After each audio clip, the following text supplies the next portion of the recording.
My name is Sarah Rooney, and this is my persuasive speech for the charitable cause. The cause that I selected was the United Cerebral Palsy Foundation.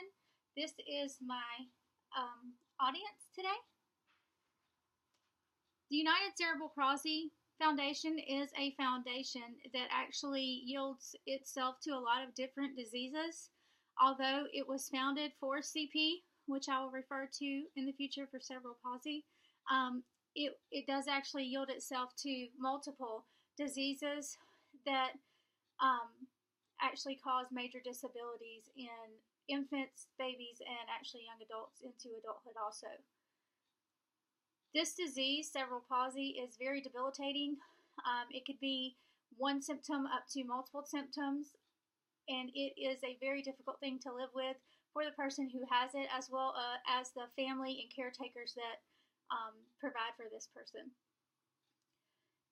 Cerebral palsy is actually a disease that causes impaired movement. It also causes abnormal reflexes, difficulty swallowing and eating. It can cause the inability to walk or weak reflexes in the feet and the trunk, as well as your limbs, that will cause you to have a difficult time moving yourself. It can cause deafness, blindness. It can also cause epilepsy and several other things that make the person who sometimes suffer from it almost completely reliant on other people. Cerebral palsy has several different severities. Some folks only suffer from one or two symptoms, whereas others suffer from all symptoms. The motivation for me to inform you about this foundation and to ask for your help in furthering their research and their cause was my uncle. His name is JJ, and he's 42. He has already lived decades beyond what they thought that he would. He has cerebral palsy, and he has a very, very debilitating form of cerebral palsy. He is completely confined to a wheelchair and has to have essentially 24-hour care. Thankfully, that care is given by my mother, and recently, until he passed away, my uncle's father, which was my grandfather. Cerebral palsy is something that has been around for about a century. There really wasn't a lot of research, and there still isn't a lot of research published about it. There is no cure for cerebral palsy. It is just something that you have to learn to live with. There are medicines, treatments, and therapies that help cerebral palsy. However, these are very, very expensive treatments. My uncle actually has to be on a seizure medicine called phenobarbital, and sometimes it costs over to $100 to $200 a month just to keep him from having severe seizures. He still has seizures on a daily basis nearly, but they are much less severe because of this medicine. So I would say that this medicine is life or death for him. The cerebralpalsy.org website stated that in 2003, they estimated that the lifetime cost of taking care of someone with cerebral palsy was $921,000 just for one person. That does not include out-of-pocket costs such as caregivers and deductibles, diapers, things of that nature. That's strictly medical cost. $921,000 is a lot. Thankfully, the United Cerebral Palsy Foundation does a lot to yield resources. It also helps in informing people what is out there for them. There's government aid. There's actually health care that helps in some situations. There's community efforts, resources in your area. The Cerebral Palsy Foundation actually gives resources based region to region, so that's very easy for you to find what's available in your area. Sometimes it can be a little bit overwhelming to try and find out what you can reach out to in your area with the National Foundation, but the United Cerebral Palsy Foundation has done very well of making it accessible. When this foundation began in 1949, it was after an era in the 1940s where cerebral palsy was beginning to kind of be a little bit on the rise, and people were just really treated as second-class citizens if they had cerebral palsy. Parents were actually pressured to institutionalize their children for their life and kind of just put them away and to the side and almost forget about them in a sense, because the disease and the disabilities kind of make you a little uncomfortable.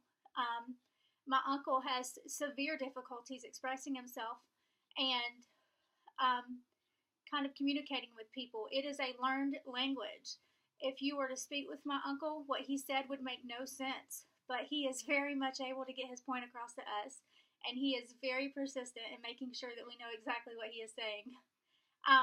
So it is a learning process, and at times it can be very, very taxing on your emotions and on your mental abilities and psychosocial side effects that you may deal with for taking care of someone the way that you have to take care of some of these cerebral palsy sufferers, I guess would be the best way to say it.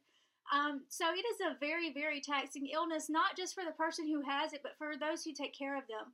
Whether they suffer from one symptom or from all of the symptoms, this is a very, very difficult disability to deal with. In some situations, such as my uncle's, even just the common cold can be life-threatening for him because he has such involuntary movement where his limbs and muscles are so rigid and stressed that he can't even roll over to cough at times. And so just him coughing with a common cold could be life-threatening if there wasn't someone there to help him. So the United Cerebral Palsy Foundation is really reaching out to do research and to allow training classes not only on how to take care of someone with cerebral palsy despite how severe it may be, but also what is the etiquette for dealing with a disabled person? How do you deal with a disabled person and not make them feel less of a person? Also, how do you teach your friends and family members to deal with disabled people? It is a learning curve, but it's very much worth it.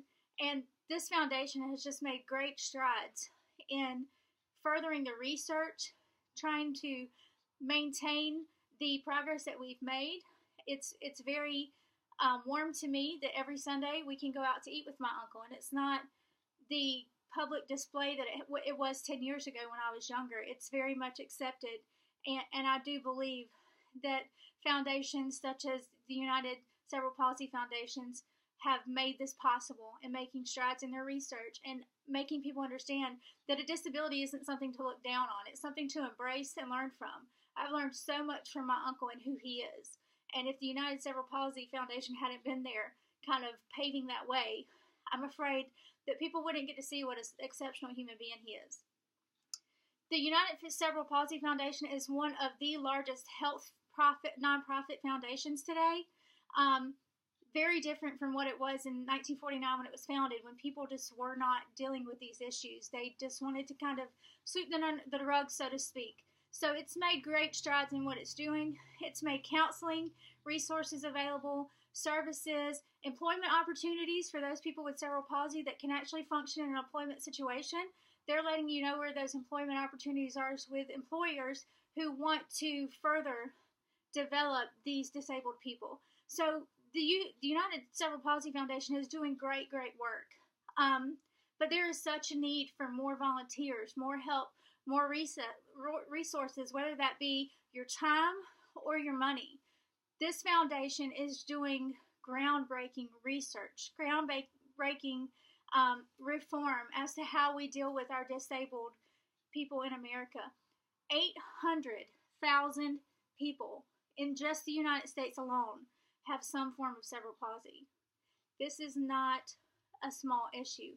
8,000 to 10,000 babies every year are born with some form of cerebral palsy.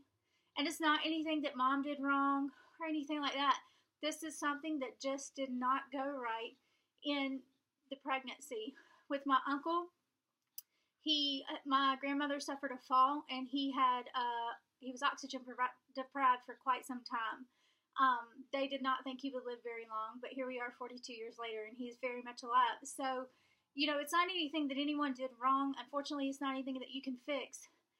But living with it, learning from it, and growing from it has been such a big part of the United Cerebral Palsy Foundation's effort. And I am so convinced that if you guys would just support them with your time, your resources, your money, your prayers, it would really do so much for the disabilities across our nation. Thank you.